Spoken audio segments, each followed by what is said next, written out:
It is 7 o'clock. We will start this meeting of the Kenmore Planning Commission. Oh, vote. It's working. First order of business is citizen comments. Are there any citizens wishing to render comment tonight? I'll take that for a no. The next item on the agenda is changes to project schedule for Phase 2 of the Manufactured Housing Communities Project. So invite up our city staff to tell us more about that.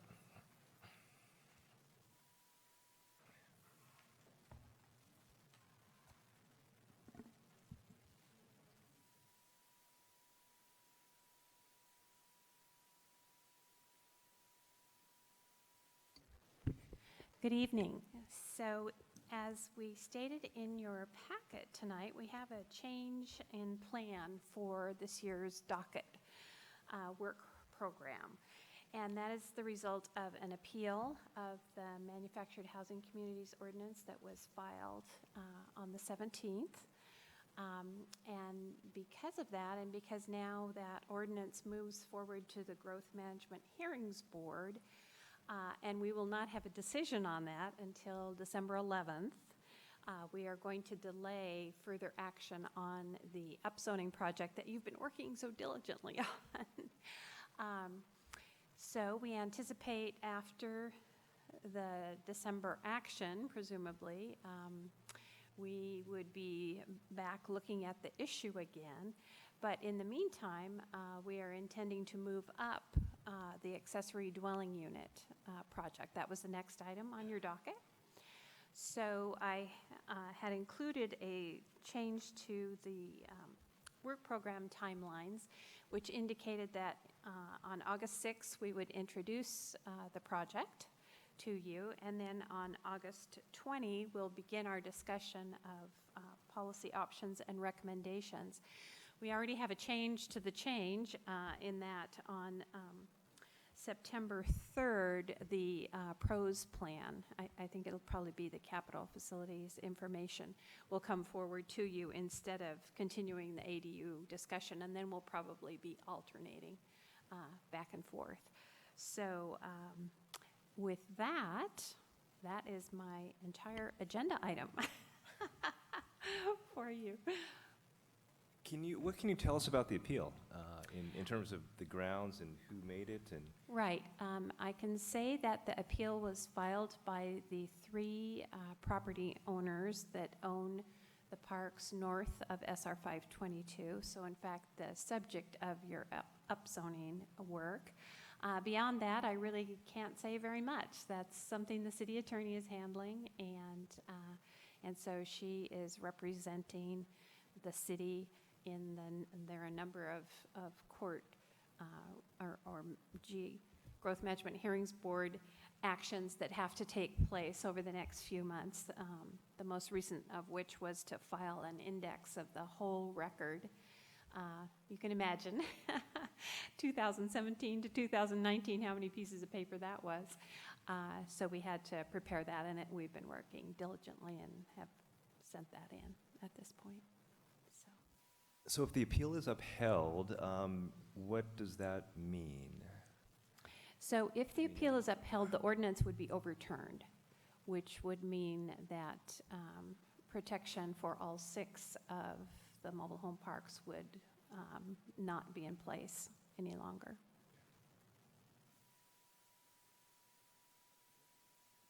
Anybody else want to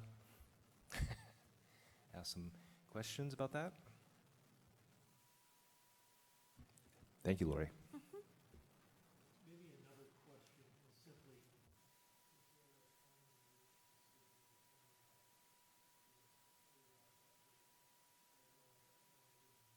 Yeah, I don't think that would be the case. I think the only thing we can say is that the city is planning to defend the ordinance.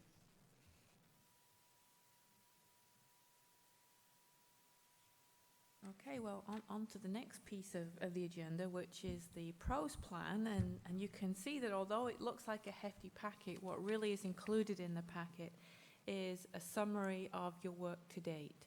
It's included the presentations that we gave to you, as they were not linked on the website, so we wanted to make sure you had those to hand, and a summary of the questions that you've asked staff to research. And so we've been working through those, and we've been working through revising the demand and need analysis and looking for consistency with the goals, policies, and objectives. So even though we're not here to kind of provide you new information, I can assure you that we are still strongly working to keep this project moving forward.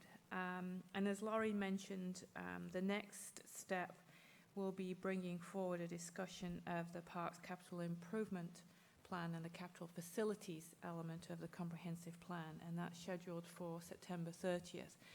I knew I'd get that wrong. I've got yours. September 3rd.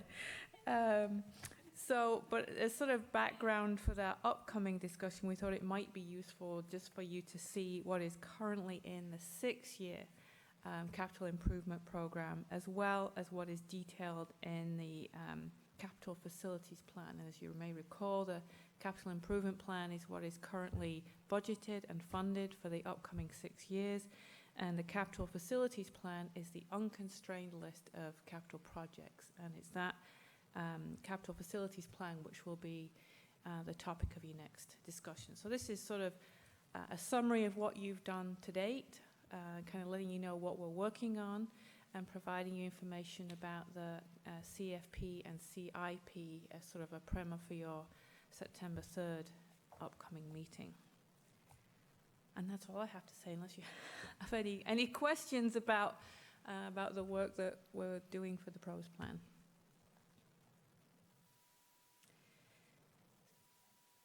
So the other thing maybe to mention is that on the accessory dwelling, maybe unless you said this, is that we have an intern from the University of Washington who has prepared a background paper on accessory dwelling units. So he will be attending the meeting, is that the 6th? On the 6th, and giving a presentation. So when you get that information in your packet, it's a lot of background research, so don't be off-put by the amount of information that's described in that, because as you know, the focus for the Planning Commission work is on the regulatory side, the land use side. But this paper does a really good job of providing, background information on a lot of aspects of ADUs. So it kind of gives you the context for the discussion that you'll be having on the policy surrounding ADUs.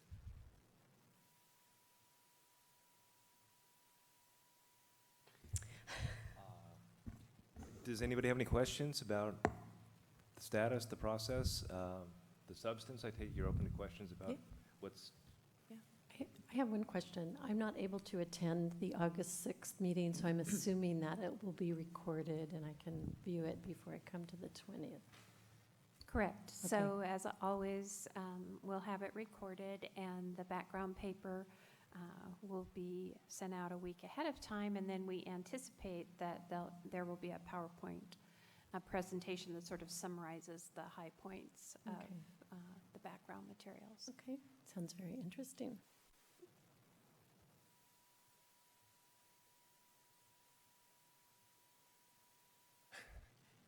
Do we need, well, obviously we need a quorum for any meeting.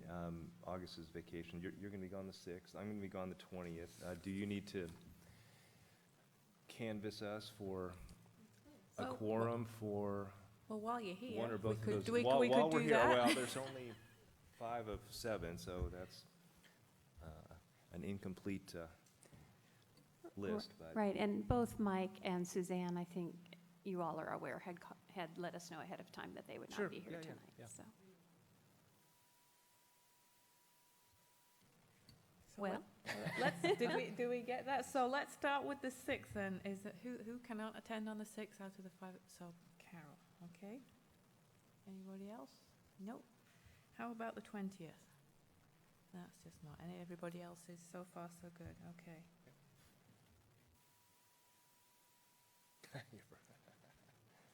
You're all set. So if the others can't attend, we'll have a quorum both nights, Yeah. regardless of whether Regardless, yeah. Suzanne or Mike Mulcair are available. Somebody will need to chair the meeting on the 20th if Mike's not here. So,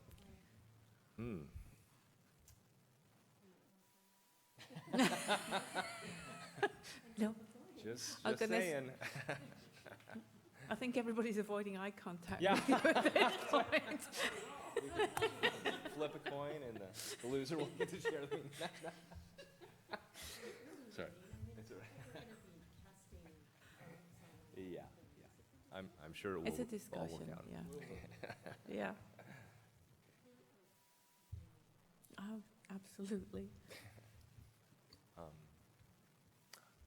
I might also give you an update on the critical area rules and the shoreline. You might be interested in that. So the council passed all 3 of the ordinances as you all had recommended. There may have been a couple minor changes, but they were were the result of something the Department of Ecology had asked for. So they were very thankful for your hard work on that. And so the critical areas ordinance is in effect currently. It went into effect shortly after they passed it.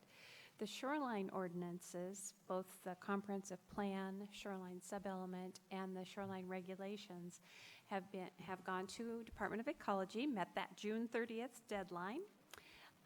And so they have determined that we had a complete submittal. We had to send with the ordinances a lot of other information. And they are going to be starting so now it's in their hands. So they have their own public notice period, and I think it's probably going to start next week. I contacted them today and said, what is the exact date? Because the city needs to have those available in City Hall, even though comments are directed to ecology. So they hold their public comment period, and then the city has to respond to any comments that are received. And then that process continues. So we're expecting in the fall that they will hopefully give their final blessing, and then those ordinances will go into effect. So they're not in effect until they're approved by the Department of Ecology. Yeah. It had, I think, I'm going to get mixed up because it might be changes that you all actually did see, but it had to do with that buffer. Do you remember that we used to have, if you had a degraded buffer, I think you all saw this.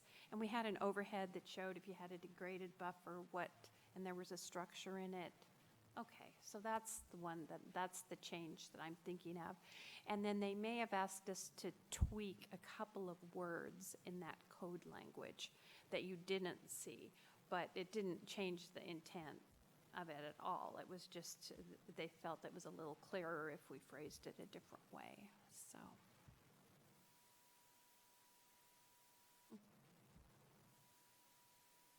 Anything else? While we're at it, giving you updates, I guess. You may have seen in the weekly update that the city received a Vision 2040 award through the Puget Sound Regional Council. So that's a prestigious award which is to the city, and you have all been involved at some point in the success of the Kenmore Village project. So the award was related to Kenmore Village and sort of the partnership effort. And so we applied for this a couple of years ago and were told, you're not quite baked enough yet, essentially. So now, being as that last building is under construction, it seemed pretty good timing, and so the city was successful. So I think at a future council meeting, somebody from PSRC will come and actually present the award. But I thought you'd like to know that, being as you've worked on different aspects related to the downtown. Congratulations.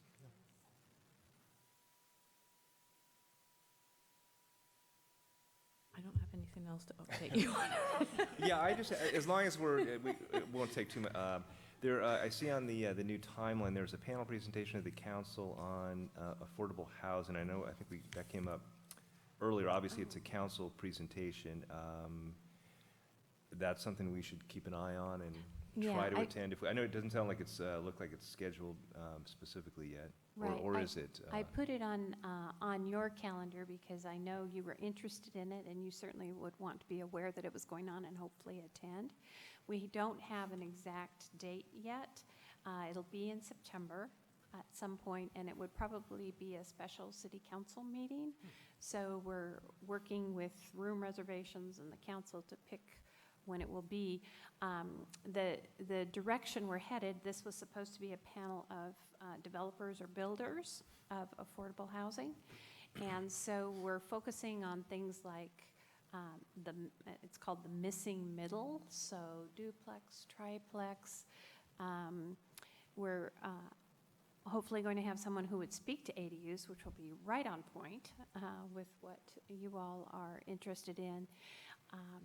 So it'll be a panel of maybe 5 folks, and we have some preliminary ideas. One interesting thing, and I personally am hoping we can get this person to participate in the panel, is the way the city of Olympia rolled out their sort of new housing types approach, which was that they asked for applicants to submit ideas for how to, for example, how to do a duplex in an area that was compatible with other types of housing in the area. And then they would only allow like 3 people to apply, and then those were built. They're in the process of being built. They're not there yet. And then the city could, the citizens could react to that and you know, what are the issues? Are there problems? What are we concerned about?